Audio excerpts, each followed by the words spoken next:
Bienvenidos como cada semana a un nuevo informativo de Magnífica TV, donde te presentamos las noticias más relevantes de la Iglesia. Hoy es miércoles, 16 de marzo de 2022, y estos son nuestros titulares.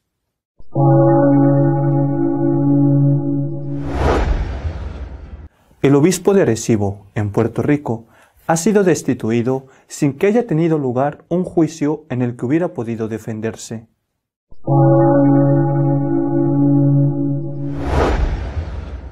Mientras la Iglesia Católica sigue rezando por el fin de la guerra en Ucrania, el Patriarca Ortodoxo de Moscú ha vuelto a apoyar las tesis de Putin que justifican la guerra.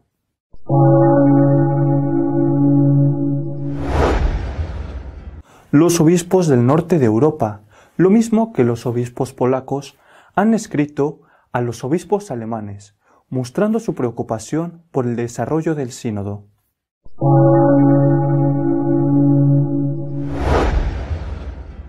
Guatemala ha aprobado una ley provida que endurece las penas contra el aborto. Además, se prohíbe la enseñanza de la ideología de género.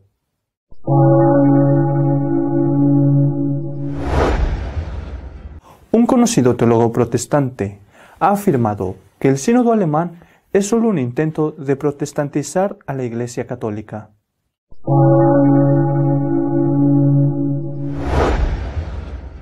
El obispo de Arecibo, Puerto Rico, Monseñor Daniel Fernández, ha sido destituido sin darle la oportunidad de defenderse.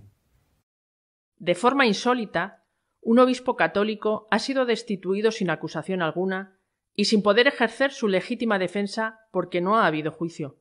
Se trata de Monseñor Daniel Fernández, obispo de Arecibo, en Puerto Rico. A través de un comunicado de prensa, Monseñor Fernández ha dado a conocer su opinión sobre la destitución de que ha sido objeto. Al reaccionar a lo acontecido, afirma: «Me siento bienaventurado por sufrir persecución y calumnia». Lamento mucho, añade, que en la Iglesia donde se predica tanto la misericordia, algunos carezcan de un mínimo sentido de la justicia. A mí no se me ha hecho ningún proceso, ni se me ha acusado formalmente de nada, y sencillamente un día, el delegado apostólico me comunica verbalmente que de Roma se me pedía la renuncia. Se sustituye ahora a un sucesor de los apóstoles sin emprender ni siquiera lo que sería un proceso canónico obligatorio para destituir a un párroco. Se me informó, sigue diciendo, que no había cometido ningún delito, pero que supuestamente no había sido obediente al Papa, ni había tenido la suficiente comunión con mis hermanos obispos de Puerto Rico. Se me sugirió que si presentaba la renuncia, quedaría al servicio de la Iglesia por si en algún momento me necesitaban en algún otro cargo, oferta que de hecho demuestra mi inocencia.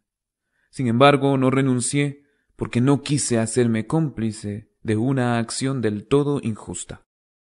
Esta experiencia personal, por otro lado, me ha ayudado a darme cuenta de un modo nuevo de la grave responsabilidad que tenemos todos los obispos en el gobierno de la Iglesia, que es apostólica y no piramidal, sinodal y no autocrática, concluye. Entre las muchas voces que se han alzado para protestar por lo que le ha sucedido a Monseñor Fernández, destaca la del obispo emérito de La Plata, Monseñor Aguer. Avanza implacable el progresismo que impone la Santa Sede, dice el obispo argentino, sin importarle que hace víctimas a hombres de Dios, cuya acción lleva a florecer la Iglesia.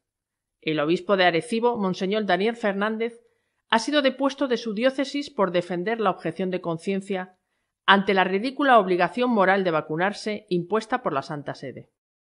La Iglesia actual ya no se ocupa ni de Dios ni del mandato de Cristo de evangelizar, sino solamente de imponer nuevos paradigmas y de adherirse a los principios de un nuevo orden mundial ajeno a la ley natural y a la revelación cristiana. El caso de Monseñor Fernández es un ejemplo clarísimo de cómo la Iglesia marcha al revés de lo que debe ser su misión, termina diciendo.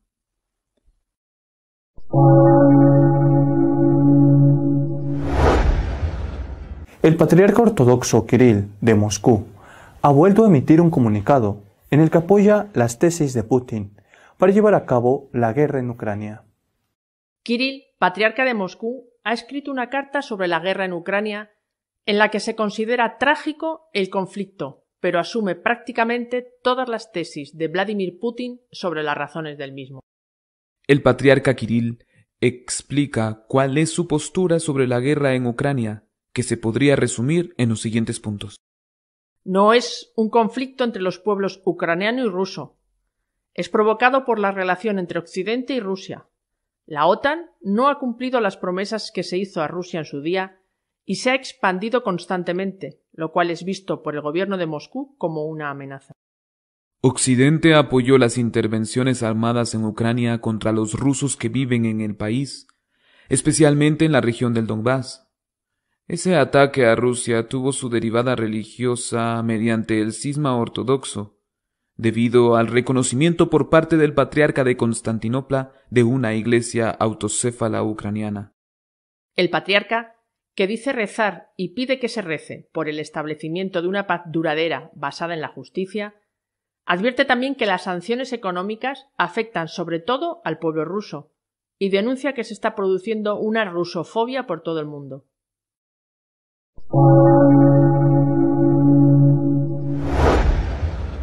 Los obispos de los países escandinavos han advertido a sus homólogos alemanes del peligro de romper la unidad de la Iglesia con lo que se pueda aprobar en el sínodo.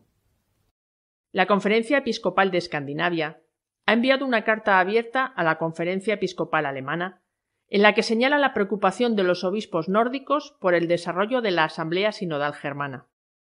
Les advierten que deben mantenerse en comunión con el resto de la Iglesia y ajustarse al depósito intacto de la fe recibida y las enseñanzas inmutables de la propia Iglesia. Los obispos nórdicos, Suecia, Finlandia, Noruega, Islandia y Dinamarca, están reunidos en su asamblea plenaria. Desde allí, han querido enviar una carta abierta a Monseñor Batzing, presidente de la Conferencia Episcopal Alemana, y al resto de los obispos alemanes. En dicha carta, los obispos nórdicos muestran su preocupación por la orientación, el método y el contenido de la Asamblea Sinodal Alemana, que se apartan de la necesaria comunión con el sucesor de Pedro y el resto de la Iglesia. Advierten que no se puede capitular al espíritu de la época, por grandes que sean los desafíos. En la legítima búsqueda de respuestas a los interrogantes de nuestro tiempo, debemos, sin embargo, respetar los límites establecidos por los temas que representan aspectos inmutables de la enseñanza de la Iglesia, dicen.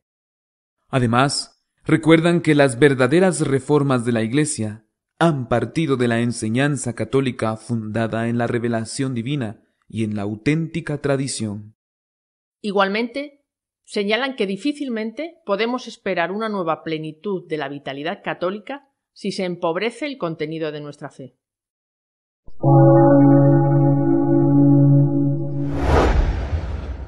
Guatemala se ha convertido en uno de los países más pro vida del mundo. Ha aprobado una ley en la que endurece las penas contra los que cometen abortos. El Congreso de Guatemala ha votado de forma prácticamente unánime a favor de una ley que prohíbe el matrimonio entre personas del mismo sexo. La ley también aumentará las penas de prisión para las mujeres que aborten voluntariamente, salvo en caso de que peligre su vida. La Ley de Protección de la Vida y la Familia fue aprobada por una abrumadora mayoría en el Congreso. Solo 8 legisladores de un total de 160 votaron en contra. Según la ley, las mujeres que hayan inducido su propio aborto o hayan dado su consentimiento a otra persona para que lo lleve a cabo, se enfrentarán a un mínimo de 5 años de cárcel, pero las penas podrían ser mucho mayores. La ley también estipula que se prohíba en las escuelas enseñar a los alumnos que todo lo que no sea heterosexualidad es normal.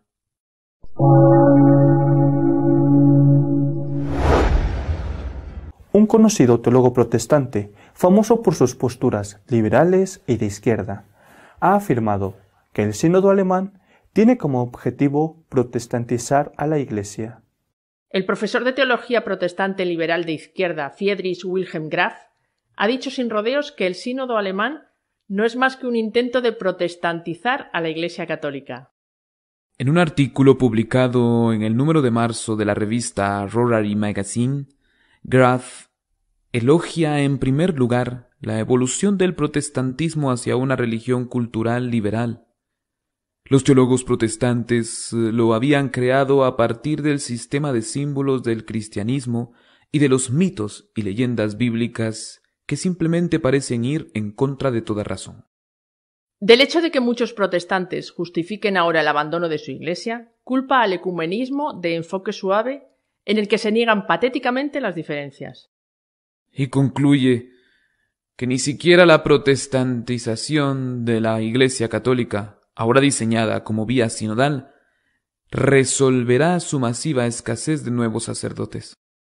El profesor Graf considera que en lugar del ecumenismo de signo suave imperante, es necesario afinar el perfil de la Iglesia católica. La protestantización vendida como vía sinodal, que practican los funcionarios clericales y laicos, como prevención para no perder ingresos, no tiene futuro.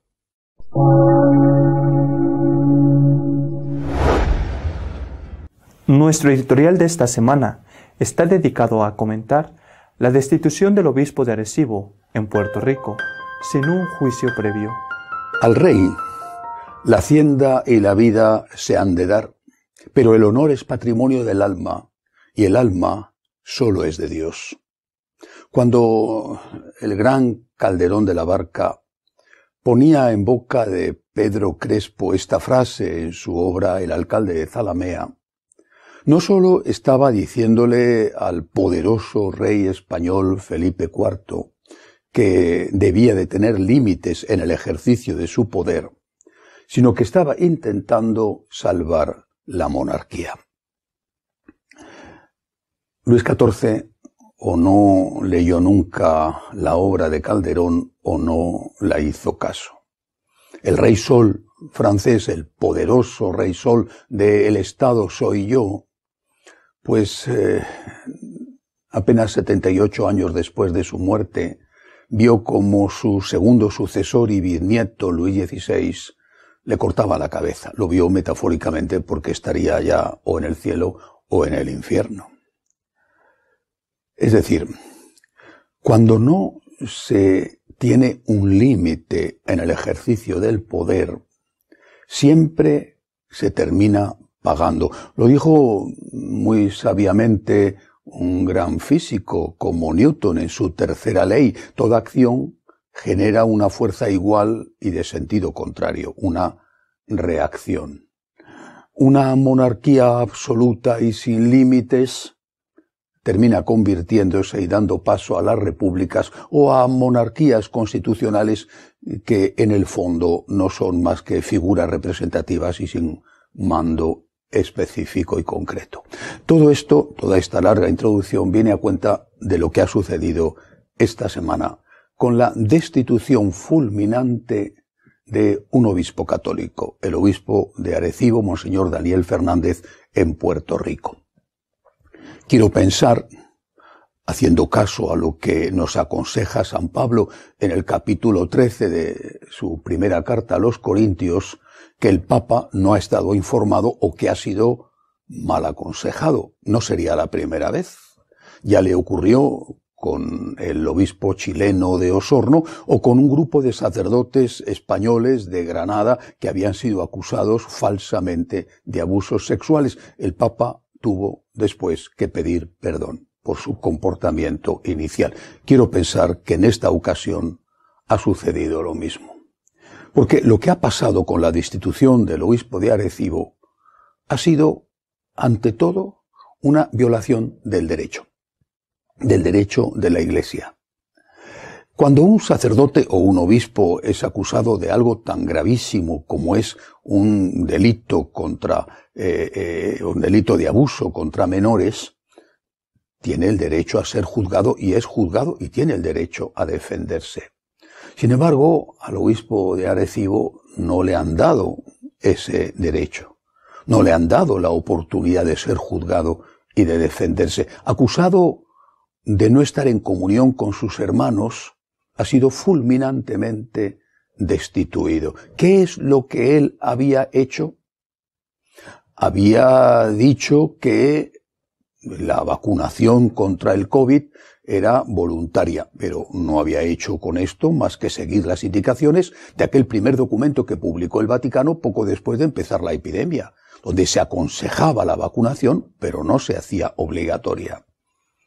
La otra acusación es que no había llevado a sus seminaristas, los tenía en Pamplona con el Opus Dei, en un seminario, por lo tanto, conservador, no había llevado a sus seminaristas al seminario interdiocesano de carácter liberal que habían organizado en Puerto Rico. En realidad, el obispo lo único que había hecho había sido pedir tiempo, y ya desde septiembre, del pasado septiembre, se había anunciado que este era el último curso en Pamplona y que después, a partir del curso siguiente, todos iban a ir a ese seminario interdiocesano. Pero en cualquier caso, tenía derecho a ser juzgado y tenía derecho a defenderse. Las destituciones fulminantes no solo hacen daño a la víctima, sino que hacen daño a la institución. Es más perjudicada la institución que la víctima. Los abusos siempre se pagan. Insisto en recordar la ley de Newton. Cuando en la Iglesia desaparece el derecho, y lo que ha ocurrido es un serio precedente, cuando en la Iglesia desaparece el derecho, inevitablemente se va a producir el deterioro de la figura, no sólo del Papa de turno, sino del papado. Un deterioro de la figura del papado que terminará por reducirle a un primus inter pares, a una figura honorífica que no tendrá más poder efectivo que sobre la Roma contenida dentro del grande raccordo anulare.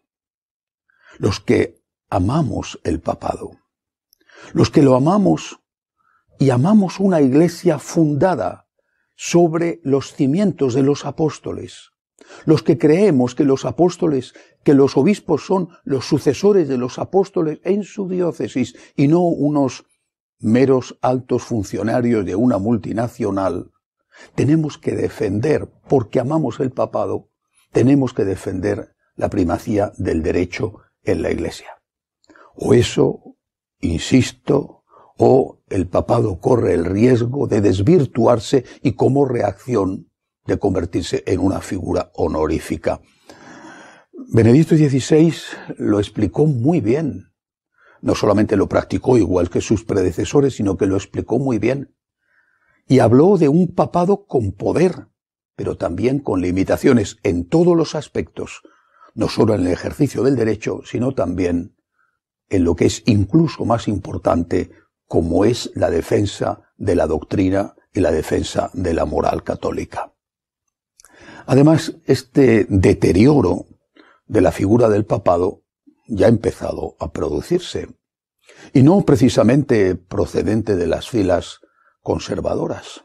Esta semana también, el presidente de los obispos alemanes, Monseñor Batzing, ha hecho unas declaraciones en las cuales exige al Papa que destituya cuanto antes al cardenal arzobispo de Colonia. Batzing se está comportando como si él fuera el superior del Papa, no ya como si el Papa fuera un igual y que tuviera simplemente una misión honorífica, sino como si fuera un empleado suyo al que regaña porque no está siendo suficientemente ágil y dócil a la hora de cumplir las órdenes. Y también esta semana el cardenal Marx, arzobispo de Múnich, ha hecho unas declaraciones diciendo que la moral sexual católica es opresora. ¿Por qué ha dicho esto Marx? Porque sabe que no le va a pasar nada. Sabe que por decir que nuestro Señor Jesucristo es opresor, por ejemplo, cuando nuestro Señor rechaza el divorcio y lo equipara al adulterio, sabe que por acusar de opresor a nuestro Señor Jesucristo o a San Pablo, sabe que no le va a pasar nada, porque sabe que aquel que tiene la autoridad, o por lo menos que eso cree Marx, no la va a ejercer. Repito, para salvar el papado, queremos salvarlo. Para salvar el papado hay que salvar la primacía del derecho en la Iglesia. Una iglesia donde el derecho no existe o viene continuamente mermado es una iglesia que se desliza no solo hacia el autoritarismo, sino que se desliza hacia una reacción contra ese autoritarismo, que es la desaparición del papado y la transformación en una figura honorífica, en un primus inter pares, en una figura de opereta decorativa. Al rey, la hacienda y la vida se han de dar, pero el honor es patrimonio del alma y el alma solo es de Dios. Y esto lo dijo no un republicano, sino que lo dijo un amante de la monarquía que quería evitar que los excesos acabaran con esa monarquía, como de hecho ocurrió. Hasta la semana que viene, si Dios quiere.